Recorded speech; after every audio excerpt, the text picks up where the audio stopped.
Today, we're breaking down a really nasty scam, one that's designed to hit the most conscientious business owners out there. We're going to pull back the curtain on how these predators use something as simple as a fake fire inspection to pull off a heist right under your nose. Let's dive in. You know, the most dangerous person walking into your business isn't carrying a crowbar, they're carrying a clipboard. And that's what makes this whole thing so insidious. See, this scam, it doesn't use brute force, it uses fear. It weaponizes your perfectly reasonable fear of getting hit with a massive government fine to basically get a backdoor right into your company's bank account. It's got nothing to do with breaking down doors and everything to do with breaking down your trust in authority. Okay, so let's start with the first piece of the puzzle, this dangerous disguise. And this is where we run into a really strange paradox. The more official some technician looks when they show up out of the blue, the more likely it is that they're a complete ghost in the system. They're banking on that uniform, that clipboard, to make you drop your guard. And here's the really cruel part of it all. Your desire to just be a good manager, to do the right thing and stay compliant, that's the #1 tool they use against you.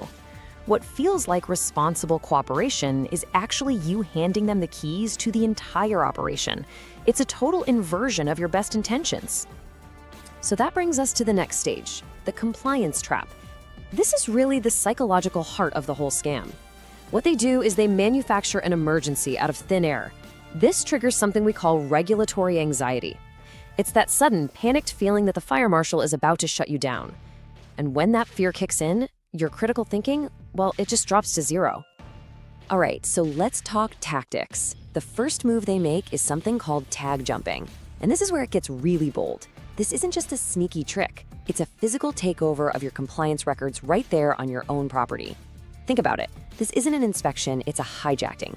A scammer comes in, does a little song and dance, and then they literally rip the service tag from your actual legitimate provider off your fire extinguisher and slap their own on. Just like that, they've effectively seized control of your equipment and wedged themselves into your service schedule. And that tag jumping, it sets up the final blow, the financial kill shot. We call this the contractual ambush. So after they've found some bogus problem, they'll hand you, or maybe one of your unsuspecting managers, a clipboard. Hey, can you just sign this work order? It's just to prove I was here. It looks completely harmless. But what you don't see buried deep in that fine print is a legally binding, multi-year, super expensive service contract. That one little signature, that's the trigger. That's what unleashes a massive financial bomb on your business. Now, I need you to understand something. This is not a random act. This isn't some guy just getting lucky. This is a cold, clinical, 6-phase operation that they repeat over and over. So what we're going to do now is break down the anatomy of this heist, step by step. I want you to see the machinery at work so you can spot it the second it starts. Okay, here's their playbook. Step 1, infiltration and authority. They show up during your busiest time when you're distracted and they walk in like they own the place saying they're there for a check. Step 2, the deficiency hook. They find a problem. It's usually tiny, often it's not even real, but it's the hook they need. Step 3, temporal coercion. This is where they manufacture urgency. They start talking about violation reports, fines, anything to get you panicking and not thinking. Step 4 is that contractual ambush we just talked about. They shove that work order in your face and get the signature. Step 5, the extraction exit. This is where they do the tag jump, physically replacing your provider's tags to lock them out. And then, step 6, the invoice bomb. About 30 days later, a huge, completely unexpected bill lands on your desk. So the big question is, how on earth does this work so well? I mean, these are smart business people getting hit. Well, it has nothing to do with how smart you are. It's all about psychology. These guys are experts at hacking your brain, exploiting some really deep-seated cognitive biases that we all have. So you've got this battle going on inside your head. On one side, you have your logical brain. It's saying, wait a minute, let me check the service logs. Who is this guy? Let me call our vendor. But on the other side, you have your anxious brain. It sees the uniform, feels the pressure, and all it wants to do is comply and make this person go away. Scammers are masters at triggering what's called authority bias, that knee-jerk instinct we have to obey someone who looks official.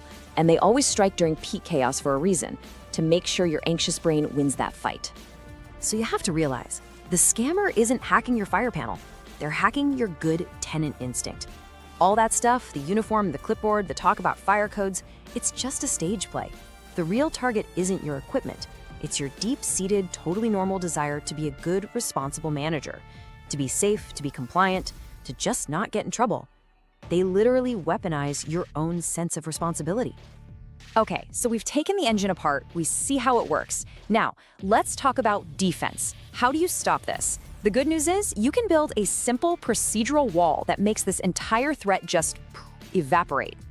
Let me ask you a question, and this is the absolute foundation of your entire defense. If a technician shows up at your business unannounced, what is their motive? Think about it. The answer is always 100% of the time predatory. There are zero exceptions to this rule. Real service, real compliance, it's scheduled. It's a planned process. It is never, ever a surprise. And that brings us to the core of your defense strategy. You need to implement a zero signature policy. And don't think of this as just some rule in a handbook. No, this is a financial weapon. It's your shield against their psychological attack. It needs to be an ironclad, non-negotiable policy in your business. No one signs anything for an unsolicited fire equipment person. Not a manager, not an employee, nobody. Unless they are the specifically designated owner or safety officer, their only job is to say no. And here's the simple 3-step drill that anyone on your team can and should use. It's super easy. Step 1, demand ID. Ask for their corporate ID and their municipal business license. A real technician will have no problem with this. A scammer will get cagey. Step 2, audit the tag. Literally just walk over to your fire extinguisher and look at the service tag that's already there. Whose name is on it? Step 3, verify and defer. If the name on their shirt is different from the name on that tag, the conversation is done. You tell them to leave a card and you'll call them if you need them. In fact, here is the exact script your team should have memorized. It's polite, it's professional, and it's a brick wall. You just say, "We have a contracted vendor for this. You are not authorized to touch our equipment. Please leave." That's it. A legit person will say, "Okay, no problem," and leave their card. A scammer? They'll immediately escalate. They'll start throwing threats around, and in doing so, they'll prove to you that you were right all along. All right, this all boils down to one final, single, unbreakable rule. A core principle that, if you just burn it into your brain, will make you completely immune to this entire scam. Here it is. Unsolicited is unauthorized. That's it. Say it with me. Unsolicited is unauthorized. A real service provider, a real inspector, they care about your safety. A scammer only cares about your signature. That's the difference. Once you understand that, you see that a surprised safety check isn't a service, it's an ambush. And you should never let a supposed safety check become the very thing that destroys your security. So let's wrap this all up. What did we learn? The scam itself, it's called shadow inspections. The system they use to get your money, that's the contractual ambush. The psychology they're exploiting, that's the uniform effect. And your defense, it's the zero signature policy.